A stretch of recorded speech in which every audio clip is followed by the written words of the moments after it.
Hello students, good afternoon. Here Sonu sir with a new video of class 8 SST. Students, before I start video and after introduction of my topic that we are on chapter 5th class 8 SST history, and in that our chapter is crafts and industries during colonial rule. So students, in that we have been discussed up to page 54 and some part of page 55, and in that, so first we have to know craft and industries means, if we talk about the crafts, that means handwork and handicrafts of our Indian weavers or workers, department of anything that you can say textile or any industry or any work. If you talk about agriculture industry, if you talk about some raw materials which were exported to Britain. So students, I have used that word mercantile or mercantilism. I think this one you have been heard in previous courses or previous. So mercantilism, that means British did more and more export of precious raw materials of India like spices, silk, cotton, jute, these all. So they export all precious material of India in very less price, and import. That means they export their goods from Europe. So we were bound to export. Export means send out. Export our product in Britain in low price. And we were forced to import. That means purchase product from Britain. And what the product they sold? They sold, if you see, they sold more of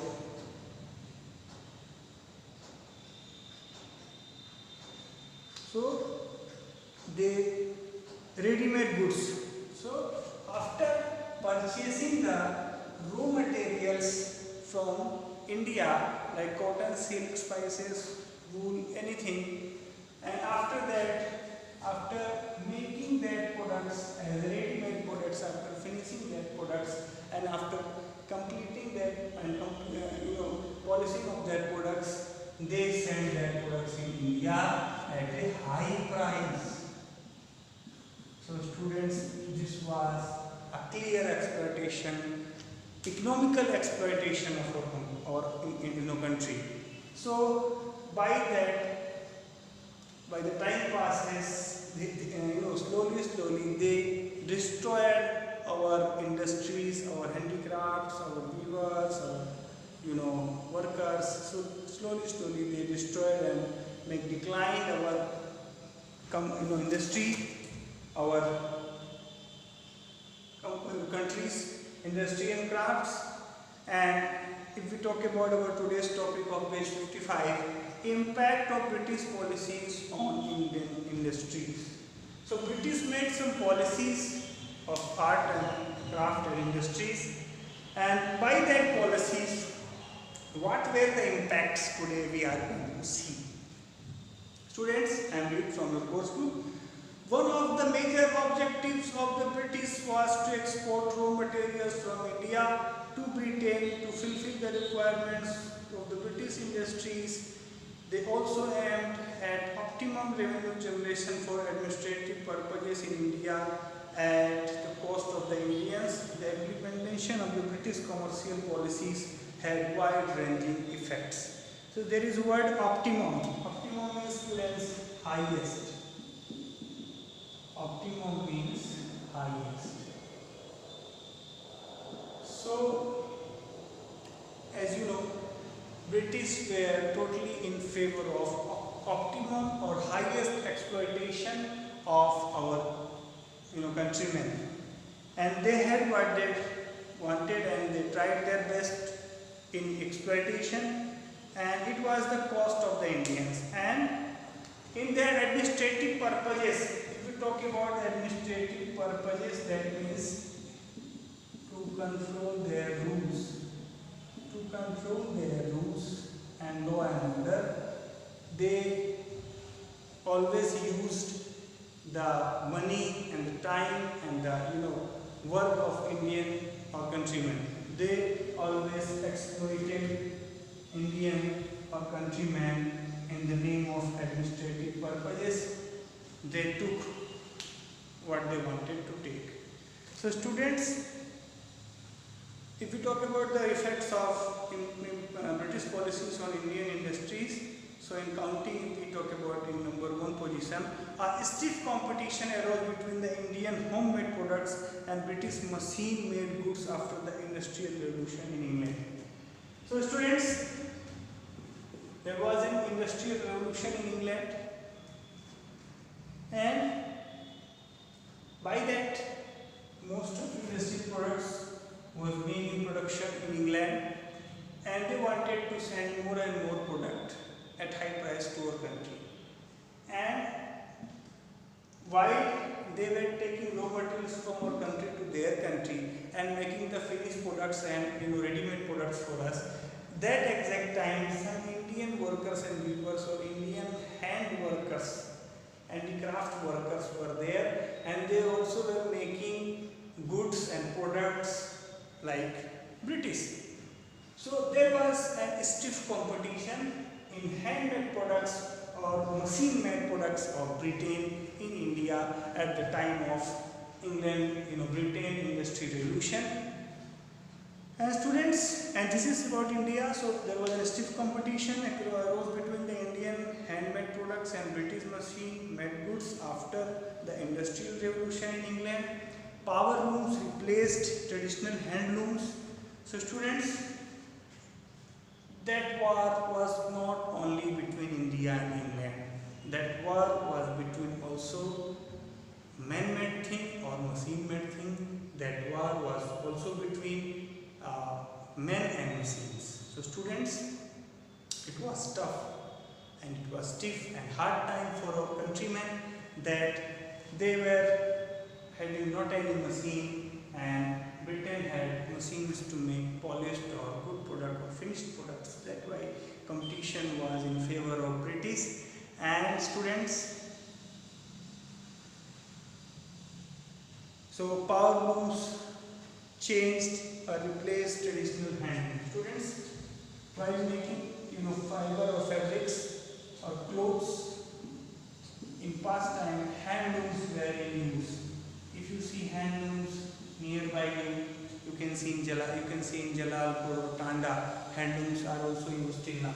So students, these hand looms replaced as power looms, because to making clothes or fabrics, this hand looms was hand machine, like simple machine. People can make looms or clothes by their hands, but power looms was handled by electric or machines.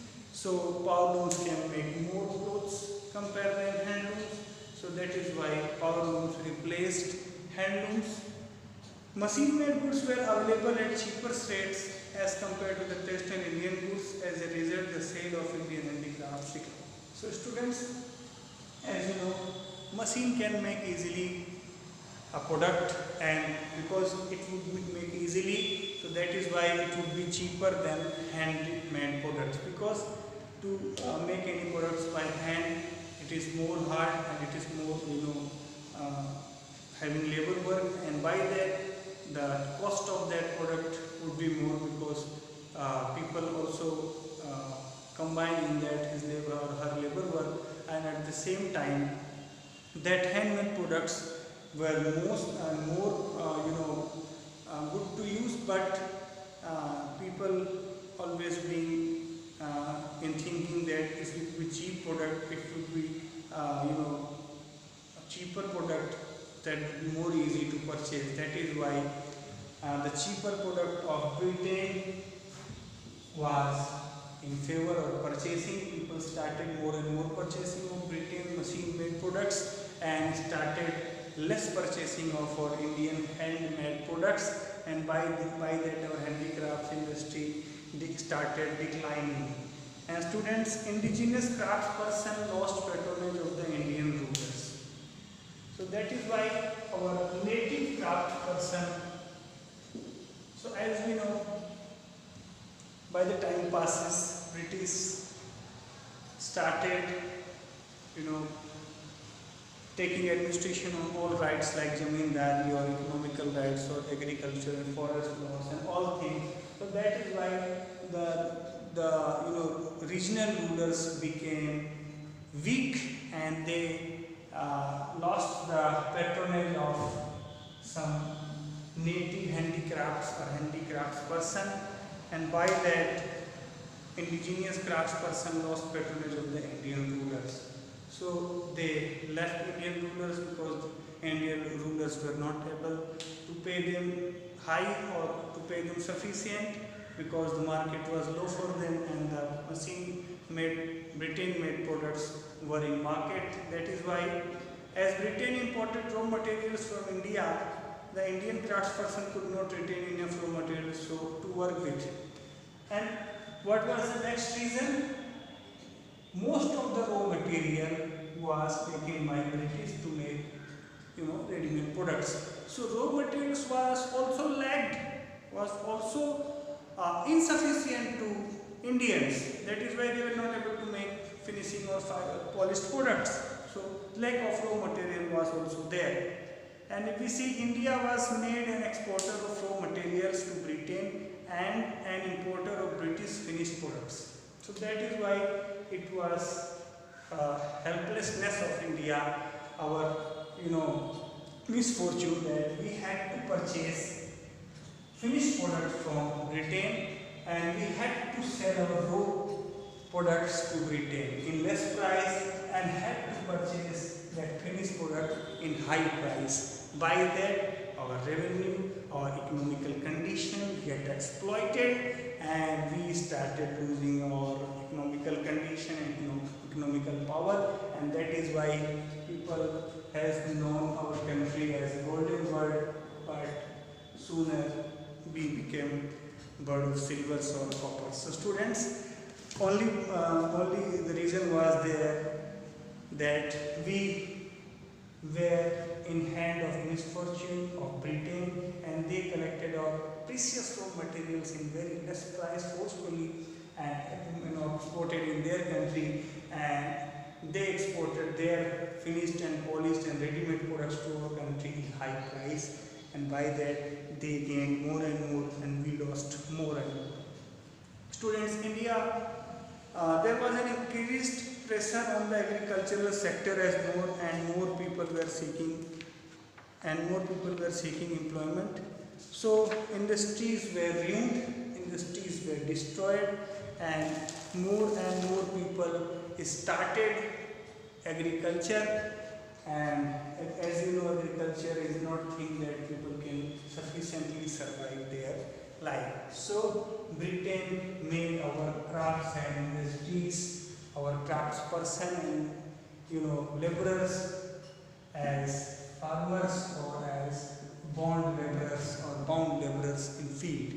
Otherwise, nothing else. So students, the commercial policies of British and the British policies on industrial industries made our industrymen, our weavers, our craftsperson, our workers who depended on hand works, so they were fall down, and by that they were fell down, and by that our industries and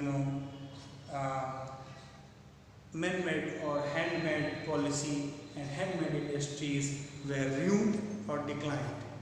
So students, today we concluded our topic on page 55. Then we forwarding our topic, economic drain of India. So by this mercantilism, by this export and import, it was the drain, that means looting of India's wealth and economy. So India started draining or losing its economy. So Indian wealth and resources were drained out continuously during the British rule. In his book Poverty and Un-British Rule in India, Dadabhai Nehru explained the process of economic drain, which he identified as the cause of Indian poverty. He devised the famous theory known as the drain of wealth in his book. So there was a leader of Congress, founder of Congress party, one of Dadabhai Nehru ji, and he was in Britain, and he was in against of economical exploitation of India, economical drainage of India. That is why he wrote a book and he mentioned all exploitation of British. So students, this would be in next video, and because this topic would have more time to explanation or for explanation, so till then I am concluding this video, and in homework you have to write overview of this topic, and at the same time a small summary on impact of British policy on Indian industries. So students, in this video I am concluding. In next video I will take economic drain of India, in a high range, in special focus. So students, till then have a nice day. If there is any query, you can ask on my number. Thank you.